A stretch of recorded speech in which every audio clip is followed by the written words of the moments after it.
Welcome to The Explainer, where we break down the big stories.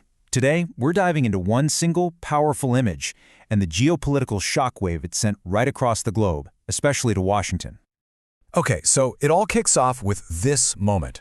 On the sidelines of the Shanghai Cooperation Organization Summit, you see the leaders of Russia, India, and China. But look closer. This isn't your standard, stiff political greeting. People who were there described it as a display of unprecedented bonhomie. You can see them walking together, huddling in these informal chats. It was a powerful visual that just immediately took over the headlines. Yeah, and analysts immediately jumped on this. They saw it as way more than just a photo op. For them, this moment was a potential turning point. So you got to ask, right? What on earth brought these three powerful nations together? Nations that are often competitors, with some deep-seated rivalries. I mean, just think about the ongoing border disputes between India and China. What brought them together for this big show of unity? Well, the answer, according to pretty much everyone watching, was the one world leader who wasn't in the room, then U.S. President Donald Trump. His administration's policies, as it turns out, became the unintentional catalyst for this whole thing, creating an environment that some commentators started calling Tariff tyranny. The argument was basically this. The United States, in trying to fix what it saw as unfair trade deals, was now threatening to, and this is a quote from analysts, burn the house down.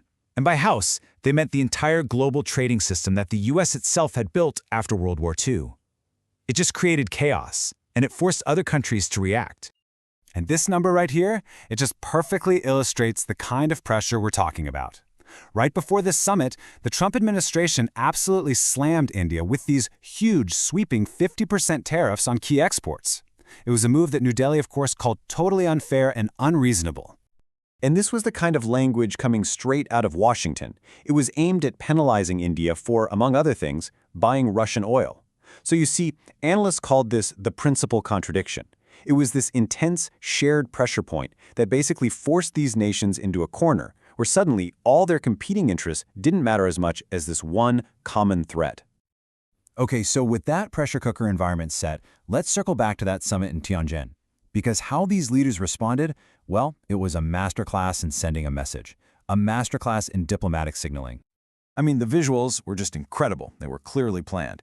You had President Putin calling Prime Minister Modi his dear friend over and over. Then they travel together in the same car, and they walk literally arm in arm to go meet President Xi.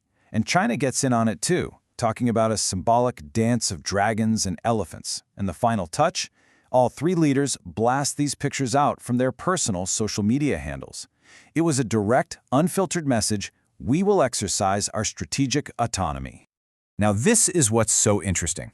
Listen to the language here. Prime Minister Modi is talking about history, loyalty, shoulder to shoulder.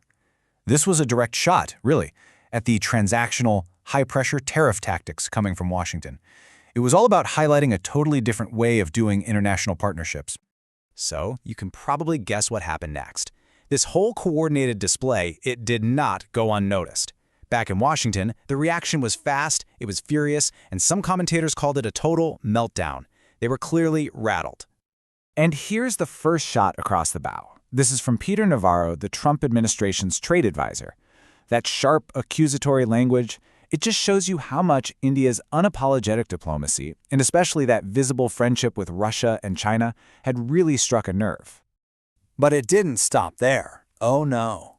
The criticism went from just geopolitical sparring to something much, much uglier. One comment in particular crossed a serious line, escalating into what was called an insidious and, frankly, a grotesque attack designed to hit India right where it was most vulnerable.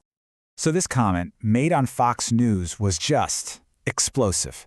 By singling out Brahmins, a term for the highest caste in India's traditional social hierarchy, observers said he was deliberately trying to weaponize the country's incredibly complex and sensitive internal fault lines. It was an escalation that shocked even the most seasoned analysts. India's rebuttal, though, was firm. They didn't get into the mud. They just hit back on the economics of it all. The oil minister basically said, look, this has nothing to do with profiteering. Our purchase of Russian oil actually helped the entire global economy by absorbing supply and keeping energy prices from spiraling even higher. All right, so this brings us to the million-dollar question, right? What does all this actually mean for the future? Was this summit a historic realignment, the start of a whole new world order, or was it just a temporary marriage of convenience? And analysts are completely split down the middle on this. On one side, you have people saying this was a truly remarkable turning point, the real start of a multipolar world. But then you have the skeptics, and they're saying, hold on a second. They argue that interests are transient. They call it a nice photo op, but they point to those huge, deep-seated rivalries, like the unresolved border between India and China, and say that's a massive, massive roadblock. So when you boil it all down, the entire episode is really this simple. Step 1, an aggressive U.S. posture created an opportunity. Step 2, that pressure pushes countries like India, China, and Russia together. They suddenly find common cause.